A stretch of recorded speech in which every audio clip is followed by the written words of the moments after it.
Welcome to Rainbow Poop Story Channel. AITA for making my wife pay me for something she gave away. My wife has a bad habit of giving away or lending out things that don't belong to her. I've lost count of how many times I go to look for something of mine only for her to say she lent it to somebody. She also takes forever to get the item back. She once lent my stuff to a coworker and refused to ask for it back for a month. And I'll never forget the day my usually quiet, reserved son snapped at her for trying to give away his Nintendo Switch. If I wasn't also fed up with her behavior, I would have washed his mouth out with soap. I've had countless talks with her, but she continues to do this. My son and I have resorted to locking up anything we didn't want touched, which is something we shouldn't have to do in our own home. Last week I won a $300 tent in a raffle. I had no plans on using it, so I was selling it. When I found a buyer and went to look for it, I couldn't find it. When I asked my wife, she said she gave it to a friend of ours. I got mad at her and said she had no right to give it away.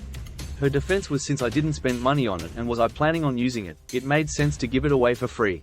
I told her that wasn't her decision to make, but she just kept repeating herself. I had enough of this and said she's either going to pay me herself or get the money from who she gave it to, and if she didn't, I'd get law enforcement involved.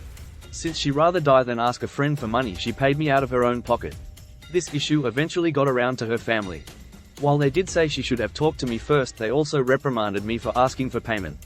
They reasoned that since I didn't actually buy the tent, I didn't lose any money and it went to a friend who could actually put it to good use. I got several texts saying I should be ashamed for extorting my wife for money. I think I have every right to want to be paid for something of mine that was taken, but everyone keeps emphasizing the fact that I didn't technically buy the tent and didn't want it, so I have nothing to be upset about. AITA? Thanks for watching. Like and subscribe.